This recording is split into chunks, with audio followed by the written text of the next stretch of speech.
રાજકોટથી સમાચાર કે જ્યાં સિવિલ હોસ્પિટલમાં ન્યુરોસર્જન પર હુમલો થયો હોવાની વિગતો મળી રહી છે। મધરાતે માથાકૂટ થઈ અને ત્યારબાદ તબીબ પર હુમલો કરી દેવામાં આવ્યો। ડોક્ટર પાર્થ પંડ્યા નામના ન્યુરોસર્જનને નિશાન બનાવાયા હતા। તબીબને મારવાના કેટલાક દ્રશ્યો પણ સામે આવી રહ્યા છે। આપને એ સીસીટીવી દ્રશ્યો પણ બતાવીશું કે જેમાં આ આખી ઘટના કેદ થઈ છે। દર્દીના સગા જયદીપ ચાવડાએ હુમલો કર્યો હોવાની વિગતો મળી છે અને હુમલાને કારણે તબીબને ગંભીર ઈજાઓ પહોંચી હતી। તબીબ પર હુમલાના ઘેરા પ્રત્યાઘાત પડી રહ્યા છે। આ દ્રશ્યો આપ જુઓ કે જે સમયે તેની પર હુમલો કરવામાં આવ્યો આખી ઘટના આ સીસીટીવીમાં કેદ થઈ ચૂકી છે। મેડિકલ કોલેજમાં તબીબો વિરોધ માટે આ મામલાના વિરોધમાં એકત્રિત થયા હતા। તો આખી ઘટનામાં આ બંને તસવીરો આપ જુઓ। એક તસવીરની અંદર કે જ્યાં હુમલો કરવામાં આવ્યો તેના સીસીટીવી ફૂટેજ સામે આવી રહ્યા છે। બે તરફ આ ઘટનાને લઈને જે અન્ય સ્ટુડન્ટ છે, તબીબો છે, તેમણે વિરોધ કર્યો હતો અને મેડિકલ કોલેજના તબીબો એકત્ર થયા હતા અને આ મામલે તેમણે વિરોધ નોંધાવ્યો હતો અને જવાબદાર સામે કાર્યવાહી કરવાની તેમણે માંગ કરી હતી। તો રાજકોટ સિવિલનો બનાવ છે કે જ્યાં ન્યુરોસર્જન પર હુમલો કરી દેવામાં આવ્યો। મધરાતે માથાકૂટ થઈ હતી અને તેની જ વાત મનમાં રાખીને તેની પર આવીને હુમલો કરવામાં આવ્યો હતો। આખી ઘટના સીસીટીવી કેમેરામાં કેદ થઈ છે। જોકે આ આખા મામલાને લઈને હવે પ્રત્યાઘાતો પણ પડી રહ્યા છે। મેડિકલ કોલેજના તબીબો એકત્ર થયા હતા અને વિરોધ નોંધાવ્યો હતો।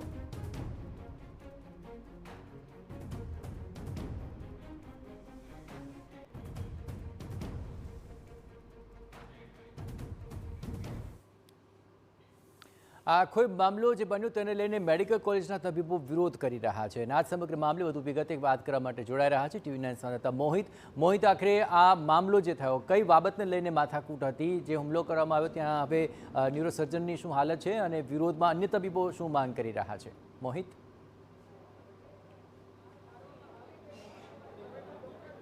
આજ જયેશ, ગઈકાલ રાતની ઘટના છે કે જ્યારે સિવિલ હોસ્પિટલમાં ન્યુરોસર્જન ડૉક્ટર પાર્થ પંડ્યા છે તે પોતાની ફરજ બજાવી રહ્યા હતા। તે દરમિયાન જે એક દર્દીના સગા છે તેમના દ્વારા હુમલો છે તે કરવામાં આવ્યો છે, જેને લઈને અત્યારે જે રાજકોટની સિવિલ હોસ્પિટલમાં જે મેડિકલ કોલેજ છે ત્યાં તબીબો છે તે વિરોધ કરી રહ્યા છે। HOD ડૉક્ટર ડોડિયા સર છે, આપણે તેની સાથે વાત કરીશું। સર, શું કહેશો, શું આ બનાવ હતો, કઈ રીતનો બનાવ હતો અને શું કરવાનું?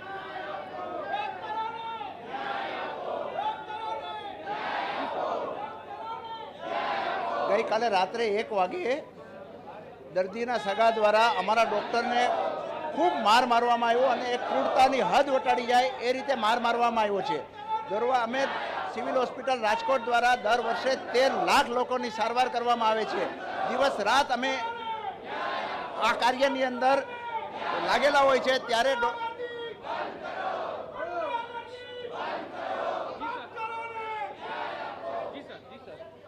ડૉક્ટરોને મારવામાં આવ્યો છે અને ડૉક્ટર આલમની અંદર ભયનું માહોલ બનાવી લેવામાં આવ્યું છે।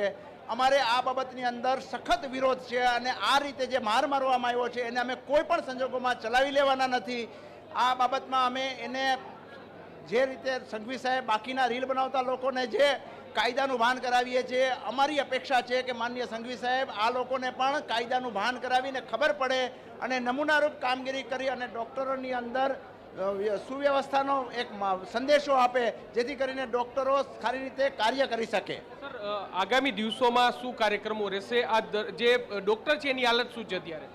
ડૉક્ટરની એક્ઝેક્ટ હાલત મારી પાસે માહિતી નથી, પણ અમે આગામી દિવસોની અંદર આ જાણ કરે આ દ્વારા અમે વિરોધ પ્રદર્શિત કરી છે। અમને આશા છે કે સરકાર દ્વારા આમાં બાબતની અંદર ચોક્કસ ને ચોક્કસ કાંઈ ને કાંઈ પગલાં લેવામાં આવશે। સરકાર દ્વારા પગલાં લેવામાં આવે તેવી જે માંગ છે તે કરવામાં આવી છે। શું કહેશો, અવારનવાર આ પ્રકારે તબીબો પર હુમલા થઈ રહ્યા છે, સચોટ કાર્યવાહીની માંગ છે? સાહેબ, જો અમે આ સારવાર માટે છે, માર ખાવા માટે નથી। અમારે બાળકો છે, અમારે મા બાપ છે, ઘરે જોતા હશે કે કેવી રીતે મારા બાપને કે મારા દીકરાને મારવામાં આવે છે તો એ લોકોને શું વિચારતા હશે? અમારા મનમાં અમારો આત્મસન્માનનું શું થતો હશે તમે વિચારી શકો છો। હવે જો કંઈ નક્કર પગલાં લેવાય અને જો જાહેરમાં એ લોકોને સરઘસ કાઢે તો એને ખબર પડે કે કેવી રીતે જ્યારે આત્મસન્માનને ઠેસ લાગે છે તો કેવું લાગે છે। અમે ન્યાય જોઈએ છે, બીજું કાંઈ નથી જોતું। એટલે ન્યાયની માંગ સાથે અત્યારે તમામ જે તબીબો છે તે પહોંચ્યા છે। બીજા પણ કેટલાક તબીબો છે, શું કહેશો, રેસિડેન્ટ ડૉક્ટરો માટે પણ ફરજ બજાવવી હવે એક મુશ્કેલ બની જાય છે આ પ્રકારનું વર્તન થાય ત્યારે? રેસિડેન્ટ ડૉક્ટરો અહીંયા હાલમાં હોસ્પિટલમાં 24 કલાક રહીને ફરજ બજાવતા હોય છે. તેમ છતાંય તેમના આટલી પ્રકારની સેવા આપવા છતાંય જો તમને અસંતુષ્ટિ થતી હોય તો એના માટેના ઘણા બધા પોર્ટલ્સને એવા આપેલા છે કે જ્યાં જઈને તમે શિકાયત કરી શકો છો. તેમ છતાંય જો આ પ્રકારનું વર્તન દર્દીઓના સગાઓ તરફથી દાખવવામાં આવતું હોય તો એ ખૂબ જ શરમજનક વાત છે. આખા ભારતભરમાં આ બાબત વારંવાર દોહરાવવામાં આવે છે અને એ બાબતની વારંવાર અરજીઓ કરવામાં આવી છે, છતાં સરકાર તરફથી આ બાબતે કોઈ જ પગલાં લેવામાં આવેલા નથી. જેમ બીજા ગુનેગારોને જોવામાં આવે છે એ જ પ્રકારના આ પણ ગુનેગારોને જોવામાં આવે એવી અમારી માંગ છે. લાખો રૂપિયાના ખર્ચે સિક્યુરિટી રાખવામાં આવી છે, પરંતુ તેમ છતાં ડોક્ટરો પર આ પ્રકારના હુમલા. સિક્યુરિટી છે એવું કહી શકાય, પણ કેવું કહી શકાય કે ઇનકમ્પટન્ટ સિક્યુરિટી છે. જે સિક્યુરિટી હોવી જોઈએ, જે સિક્યુરિટીનું કામ હોવું જોઈએ એ બરાબર ના થતું હોય તે પછી આવા ગુનાહિત વાયદા થતા હોય છે. જે તબીબોમાં ભારોભાર રોષ છે તે જોવા મળે છે, કારણ કે જે પ્રકારે ફરજ પર જે હાજર તબીબો છે દર્દીઓની સેવા છે તે કરતા હોય છે ને તેની સાથે આ પ્રકારનું જે વર્તન થાય તે ક્યારેય ચલાવી ન લેવાય અને તેને લઈને જ આ પ્રકારનો વિરોધ છે તે અત્યારે જોવા મળી રહ્યો છે. જે રાજકોટની મેડિકલ કોલેજ ખાતે અત્યારે મોટી સંખ્યામાં જે અલગ અલગ વિભાગના એચઓડીઓ છે, આ ઉપરાંત જે તબીબો છે તે રેસિડેન્ટ ડોક્ટરો છે તે અહીં પહોંચ્યા છે અને ન્યાયની માંગ છે તે કરી રહ્યા છે. જે વ્યક્તિ દ્વારા કૃત્ય કરવામાં આવ્યું તે વ્યક્તિ સામે કડકમાં કડક કાર્યવાહી થાય તેવી પણ માંગ કરવામાં આવી છે. જાહેરમાં તેનો વરઘોડો કાઢવામાં આવે તેવી માંગ છે તે કરવામાં આવી છે. હાલમાં આ તબીબ છે ડૉક્ટર પાર્થ પંડ્યા તે સારવાર હેઠળ છે અને જે પ્રકારના સીસીટીવી સામે આવ્યા છે તે ખૂબ જ ગંભીર પ્રકારના સીસીટીવી છે, કારણ કે ટેબલ પર પછાડીને તેને માર મારવામાં આવે છે. જોવાનું રહેશે કે સમગ્ર મામલે પોલીસ છે તે કયા પ્રકારની કાર્યવાહી કરે છે. બિલકુલ મોહિત, આખરે પોલીસ હવે શું કાર્યવાહી કરે છે તે અત્યંત મહત્વપૂર્ણ બની રહેશે, પણ કોણ હતા આ હુમલાખોરો અને તેમને પકડવા માટે પોલીસ શું કાર્યવાહી કરી રહી છે તેની પર હવે સૌ કોઈની નજર છે.